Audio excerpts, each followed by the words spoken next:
Coverage you can count on. You're watching WTVM News Leader 9, sponsored by Montlick and Associates, Columbus Injury Attorneys. Well, it started as a missing 5-year-old, and it's ended with the death of a 5-year-old and the sexual abuse of a 5-year-old.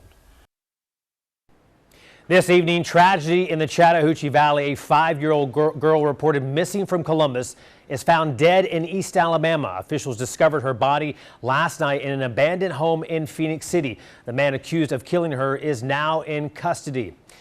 And we have team coverage for you that only Newsletter 9 has this evening. Our crews have been following this story since the news broke. James Giles is live in Phoenix City at the home where the child was found. Ashley Williams is live at the Russell County Courthouse, where 37-year-old suspect Jeremy Williams appeared in court this afternoon. We'll get the very latest from inside the courtroom in just a little bit, but we start with Newsletter 9's James Giles live at the Phoenix City house where she was found late last night. So James, you were at the Russell County Sheriff's press conference today about this discovery of 5-year-old Kamari Holland. Such a tragedy. What new information can you tell us?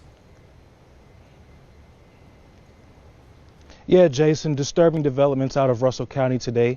The sheriff confirming for us that what started the search out for a missing 5-year-old girl out of Columbus ended with one man behind bars and the girl's family mourning her just the week before Christmas. Now that the police have packed up and went home, all that remains is this piece of police tape and a memorial forged in her memory.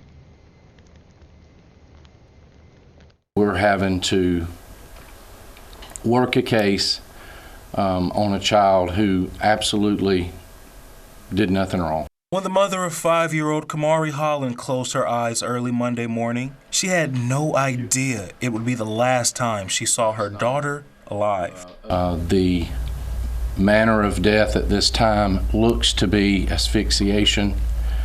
It did appear from the scene that there was some sexual abuse. Russell County Sheriff Heath Taylor says this abandoned property on 15th Avenue in Phoenix City is where the body of 5-year-old Kamari Holland was found. Now the sheriff goes on to say that this abandoned property does in fact belong to 37-year-old Jeremy Williams.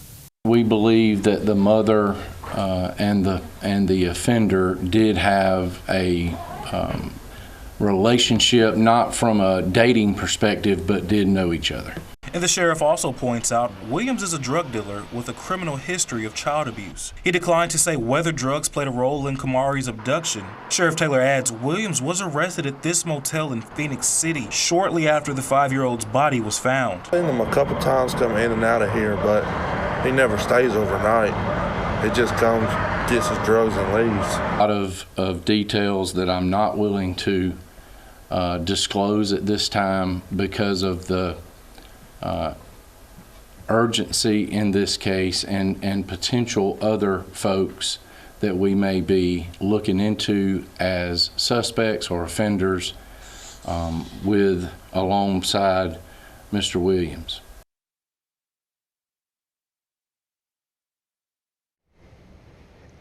And Jason, Williams is being charged with capital murder here in Alabama. The sheriff says once the little girl's autopsy results come back, there could be more charges to come. Back to you. All right, thanks very much, James. Live from the scene there, you saw that memorial for the little 5-year-old girl. That suspect, Jeremy Williams, making an appearance in court this afternoon. A death penalty arraignment hearing just wrapping up about an hour ago. Let's head over to the Russell County Courthouse now, where Ashley Williams joins us now live. And Ashley, you were in that hearing, the same room as the suspected killer. What can you tell us about what he was looking like and how that court hearing went out? Yeah, Jason, Williams seemed almost numb, even at times twitching and falling asleep. Now, since this is a capital murder case, Russell County's highest appointed judge, David Johnson, presiding over that ruling today. Now, take a look at your screen. This is video of Williams walking into the courtroom today. It was determined that he will be held without bond. He was given the option to have an attorney appointed to him, but he told Judge David Johnson that he did not want to be represented. But the judge appointed attorney Chuck Floyd as his advisor and said Williams can change his mind at any time regarding that representation. Now, in the state of Alabama, if proven guilty, a capital murder offense means Williams will either be facing life in prison without parole or the death penalty. Russell County Chief Deputy DA Rick Chancey and Russell County Sheriff Heath Taylor saying if the facts turn out true, they will fully seek that death penalty. Also in this hearing, a preliminary gag order was requested by his appointed advisor, Attorney Chuck Floyd. Chief Deputy DA Chancey challenging that request, saying the public deserves to know what's going on.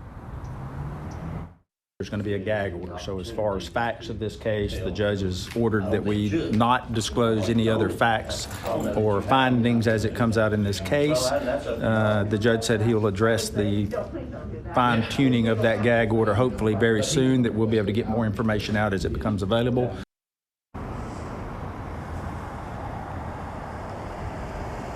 Up next, a preliminary hearing for Williams, and then later next spring, a court will go to grand jury for those as well.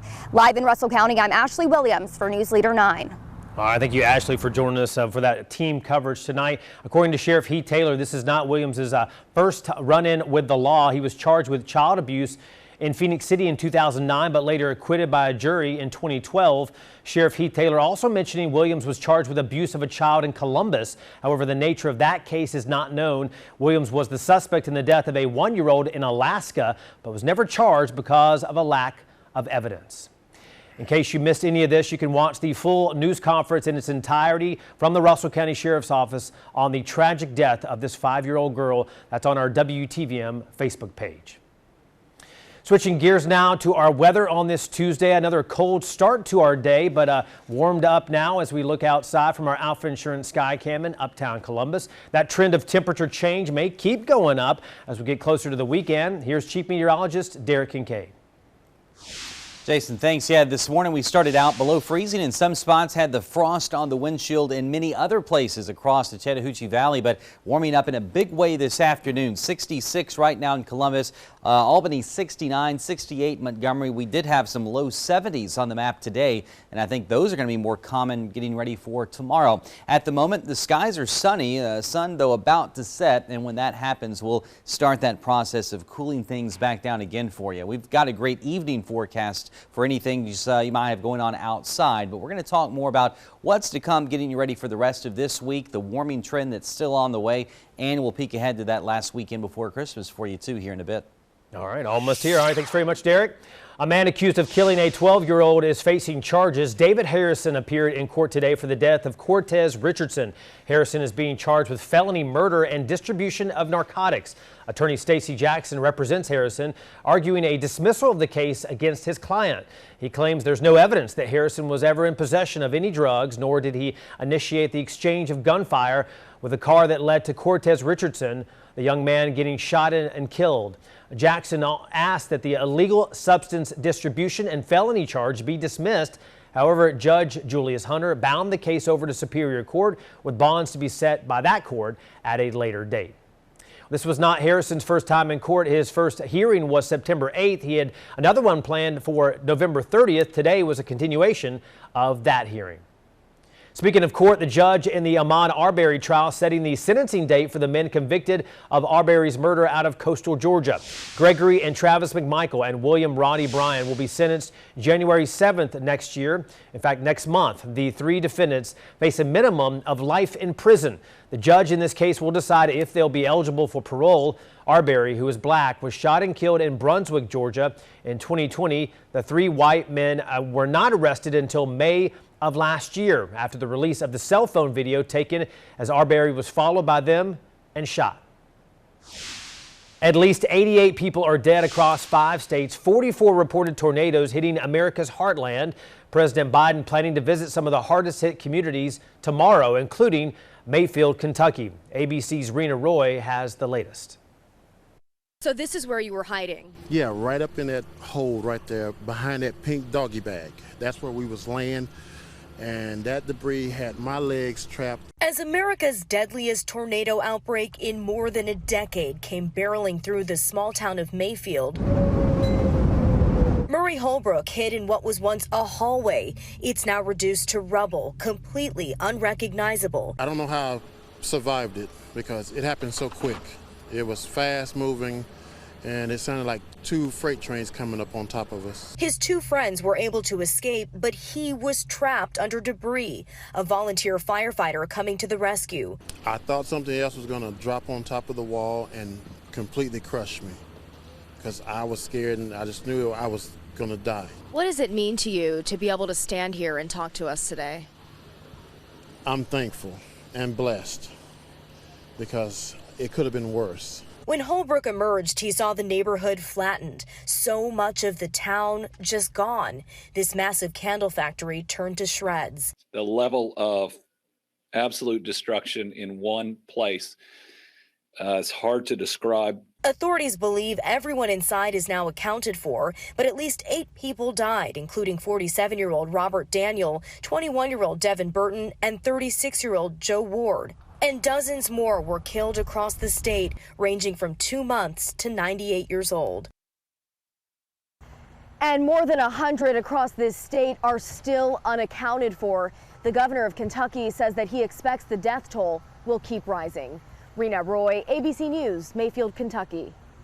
And there is a way to help to those impacted by these devastating storms. You can text HL Tornado, as you see here, to 51555 and donate to the Salvation Army relief efforts for these storm victims.